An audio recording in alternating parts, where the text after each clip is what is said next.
يا حمادي، يعني انا بكتب اعلان اهو، شوف هنخلص من العربيه دي ازاي بعد اللي انت عملته فيها ده. انا مش عارف يا ابني انا اكتب لهم ايه، يعني مش عارف الموديل. اول حاجه دي ثابته كده معانا 2015 ماشي. بعد كده الكيلوات، انا هكتب لهم 170 الف كيلو. دي ازاي يا حمادي؟ ده رقم يخض يا ابني. انا ماشي منهم 20 الف كيلو دي اخري. والله انت كملت بقى 150 الف كيلو. مش عارف انت شغال على خط المنزله مثلا ولا ايه اللي 150 الف كيلو ده يا حمادي؟ انا مش عارف ايه الرقم دي. 170 الف كيلو للاسف. آه.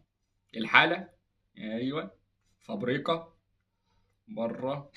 فابريكا فعلا انت بتضحك عليا يا حماد؟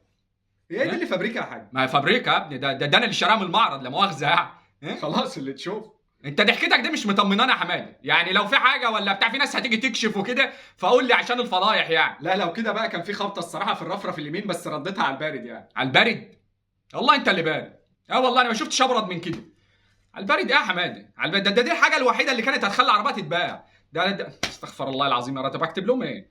طب فابريكا برضو بره وجوه ما عدا الرفرف اليمين.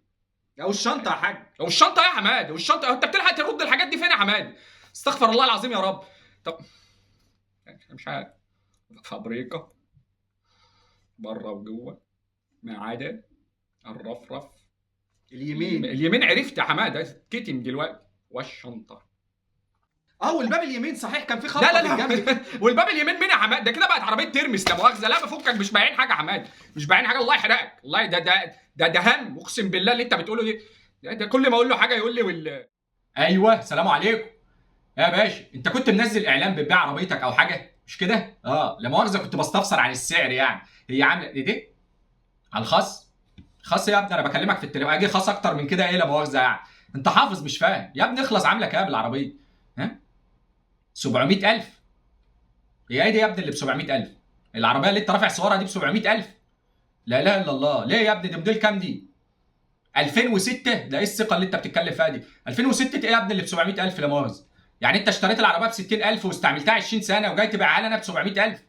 ده ايه ده؟ انت حقان اللهم صل على النبي.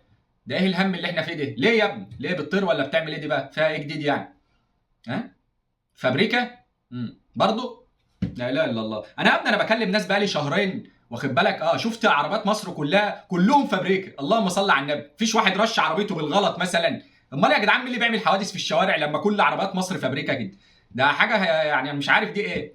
والله لا ربنا يبارك لك فيها يا ابني. ربنا يبارك لك فيها يا رب. ربنا يكفيك خيرها ويديك شرها ولا مش عارف بتتقال ازاي. لا مؤاخذه يا ابني. مع الف سلامه مع الف سلامه.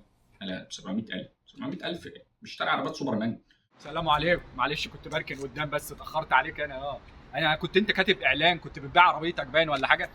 لا ما انا شفت الاعلان وانا كنت عايز اغير العربيه فقلت اجي لك يعني. هي اركب على طول. يا جدع عارف والله انها زي عربيتي بس يعني. ايه دي؟ هو انت قصدك بالاس دي مرسيدس؟ لا والله انا فاكرها اس دي سوزوكي وانت مكسل تكمل لا بهزر. لا طبعا عارف. لا ربنا يبارك لك. هي دي؟ اجرب ايه؟ اسوق يعني؟ لا بعرف طبعا. بعرف اسوق ان شاء الله. مش اوتوماتيك. لا طب تعال. لا يا جدع بعرف طبعا. بس هو انت لا مؤاخذه مديني الميداليه بس المفتاح فين بقى؟ هو دي المفتاح؟ لا والله. ما انا كده شكلي وحش قوي. لا بعرف والله. انت مالك اتضايقت كده ليه؟ لا بعرف ان شاء الله هتعدي على خير. اكيد هلاقي فتحه واخد بالك تاخد البتاع دي. هو ايه اللي بيحصل يا ابني؟ اني ما لمستش حاجه لسه. ماشي. دي الكرسي يعني. ان شاء الله. هو لا مؤاخذه فين بس انا بيتعلم اوتوماتيك ومانيوال. دي ايه بقى؟ سمارت يعني ولا دي اعمل ايه؟ الهم اللي احنا ركبناه دي يا ابني. يا جدع بعرف والله بس قول لي الحاجات المبدئيه وانا هتلاقيني توكلت على الله. دارت مش كده ولا في حاجات بتزمر يا ابني؟ في حاجات لا خلاص يا ابني. لا انا كنت جاي على حاجه ثانيه خالص. لا مؤاخذه. اتفضل يا ابني مفتاحك. سلام عليكم.